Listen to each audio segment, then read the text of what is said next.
Hello, YouTube. This is the Gentleman Scholar. I was going to originally do this with a pipe, but I just really wasn't in the mood to go down into the cellar and fiddle with it. Pipe smoking involves a bit of fussing and fiddling, and I just wasn't in the mood for it. I could have gone out in the deck and had a puff, but again, I'd have to set up and everything. I'd have to go get my tobaccos, and then all of a sudden begin recording, and my next door neighbor would show up and all that. So I said, well, Gary, you don't have to smoke a pipe to do a video. Um, I don't know. I was thinking about this today, and a lot of new people coming to YouTube.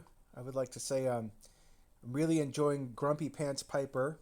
He's he's a dude based down in Louisiana. Masonic Masonic motor Masonic motorcycle rider. First time I've ever heard of that. And yeah, just a really interesting guy. And when you watch a pipe video, it's basically sure, tobaccos are fine. That's wonderful. But I also would like to know a bit of the person who's puffing away on that pipe.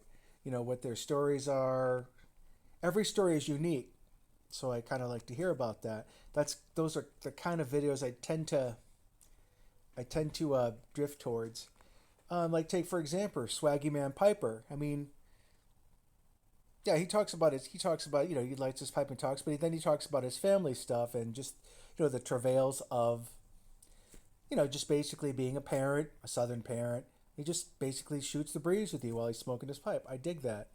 And my cat Willie wants to come up here, I can tell, so I'm not sure if he's gonna. But anyway, today I had a doctor's appointment, and it was my plan. It was my plan to do a little thrifting today over in Hooksett by the Shaw's Plaza, which is where the last time I was there was on Bill's last day, when he asked me for the orange sherbet, and I raced over there. I was overcome with this bit of a certainty, this urgency. I have to get him his orange sherbet right now. It's weird how you kind of know without knowing, but I went and got it over there. That's the place he used to shop like the last couple of years of his life. He would go in and get one of those electric carts and then go shopping, and I would go kill time next door at Goodwill's, looking for books I don't need, looking for blank notebooks, that kind of thing. So I'm in the market for like some really cheap blank notebooks to do my morning pages with. So I said, okay, Garrett, you've been kind of avoiding going down there since Bill died. So why don't you go down there? And I think that's the healthiest thing to do is when you're kind of fighting it, just to go and do it. So had a doctor's appointment. After that, I shot on over there. The first thing I did is I went into the supermarket and sat on the waiting bench, because that's what I would do when Bill was doing his shopping. He would, just I didn't want to like hang. I didn't want to like tail him around, like basically look over his shoulder and haunt him. I didn't want to rush him. I just wanted him to get his shopping done, and so I sat there and I would look at my stash that I got at Goodwill. Some of those videos I did on here actually, on my BookTube channel before I took them down. Took down my BookTube channel, but yeah, I sat down there just for a few minutes. I just envisioned him paying for his stuff in his electric cart, and there's a lady. I remember there's a lady right there at 12 o'clock, right in front of me, working the cash registers, that basically checked out Bill more than once when he used to shop there. So that was kind of like a bittersweet moment, sort of like a life going on type thing. I just stayed there for a couple of minutes. Then I went next door to Goodwill's to look for all the stuff I wanted to look for. Didn't get a deal on notebooks or anything like that, but of course I did go shopping. I did browse the books, and of course I always find stuff to come home with. Not a really gigantic book haul today, but some things worthwhile. Ken Burns. I In a perfect world, I would basically sit down and watch every single last film that he's ever done about America. I mean, the West, the Civil War, national parks, baseball, jazz, um, the Revolutionary War. I can go on and on and on and on. I mean, that itself would make its own library as far as, getting a nice snapshot of American history, different facets of it. It's only $10. I said, "Oh, geez, just get it." So I checked every disc, and there were no blemishes or smudges, so I bought it. And then further along, excuse me, I ran into this, John McCain's Faith of Our Fathers. I kind of always wanted to read this. I mean, to be honest, I always had a great respect for John McCain, aside from, choosing Sarah Palin as his running mate. Um, yeah, I kind of always wanted to read this book and learn a bit more about him. So I said, okay, I'll just pick this up and put it there. And I also picked up another book about the history of the rise and fall of Anheuser-Busch. It was only $1, but I what I do is, okay, I open up a book and then I read the first page. If it doesn't immediately grab me, then I just put it back. So I just put it back as you've seen my past book calls before this past week. So it's like I don't need to be adding to the pile right now, except for these two things. I like the ribbon with this. That's a nice touch. So yeah, I basically it kind of felt like Bill was still around while I was looking for the books. Like I was like, oh gee, I have to go get my books and go meet him at the grocery store. That's how it felt like. It felt like he was still there. Also, I think the last time I'm not sure, the last time I was there, I mean, other than getting Bill's last meal sherbet, one of the last times I was there was when I was picking up a blazer for my brother's funeral. Um, my brother, I didn't know him very well, but he passed away in June of last year. So in other words, in another month it'll be a year. Completely unexpected. 42 years old. Um, Alcohol was involved, and some other kind of narcotic. I'm guessing. I haven't actually read the police report, but I mean, you don't pass out and get taken away by an ambulance 12 hours later and then not wake up again in the hospital if it's just hard whiskey involved. So there had to be something else there. But yeah, I mean, no one saw that coming. He was 42 years old.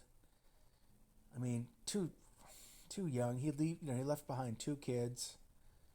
So yeah, last year was kind of a year of, I hate not to be morbid, but it was kind of a year of death. It was kind of like a year of fate kind of writing stuff on the wall for me as I approached October and when Bill died.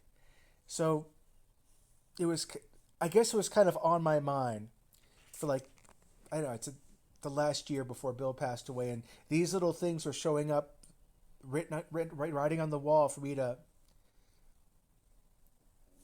contemplate it and prepare for it. Whatever, there were omens, I guess, and I guess it must have been on my mind. So yeah, got a story today, which is kind of heartbreaking while we're sort of in the morose mode. I'm gonna see if I can pull it up here. I, as you know, I work for a legacy airline, and that airline allows me a lot of flexibility. I'm a flight attendant. I get trips, I pick up trips, I drop trips. Whatever schedule I get, I can pretty much try to change it almost beyond recognition if I want to. And some months are more successful than others. It could be a trip dropping right now, and it's not. Um, so they put like a social page for that. It's called Trip Trade, Trip Swap, that kind of thing. Um, so what you do is you basically just say, "Oh, this is the rotation number. Anyone want to take it, or I'll swap you for it," that kind of thing. There's also a non-swap related channel that's on there. The clue is in the name, non-swap related, which means it in case someone wants to get on there and basically it's like a bulletin board, be the town crier for whatever news that you think that your coworkers might need to know. Um, like here's a new manager. They take over in the Boston office for next week. That kind of thing. But every now and again, someone puts something personal on it, and sometimes a little awkward. And yeah, it's heavily discouraged from complaining about the company on a channel devoted to the company because you never know what little apple polisher brown nosers might be out there looking to like go run into a manager and narc on you. So I refrain from doing that anytime really, but definitely not on the internet. But this one coworker, I'm gonna pull this up. It's very heartbreaking. It's let's see. It's in my pictures here on the phone. I screenshotted it because there we go.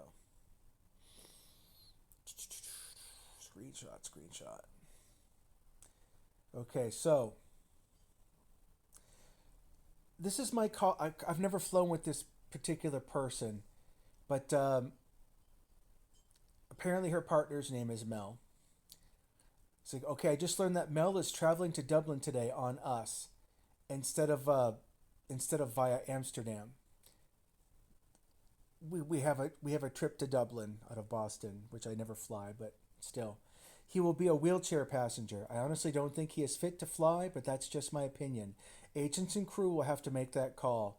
If anyone working Dublin sees this, don't tell him you know me. He's very angry towards me and it would just upset him and he's not going to want anything. This is a one-way ticket. He is with someone. So someone's taking him over to Dublin. The full story is that this Mel person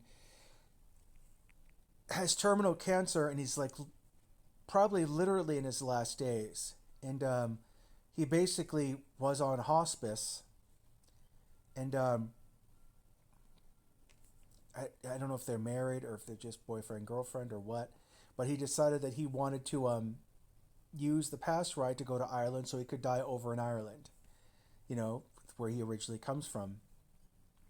And I just found that very, very heartbreaking because I I sort of creeped back and looked at her earlier post, and she was very, very stressed out. Basically trying to take care of him when his health was failing, and then of course he basically up and says, I want to go to Ireland to die, and I don't know the story. It just sounded very, very heartbreaking. He got mad at her. I'm not quite sure why. Don't know why she's not going with him. Don't know. But I put myself in her shoes, and my heart really went out for her because this is a guy that she obviously cares a lot about, and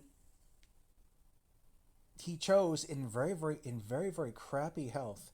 I mean, he's coming off hospice, and he's probably in the last week of his life, the way they're making it sound.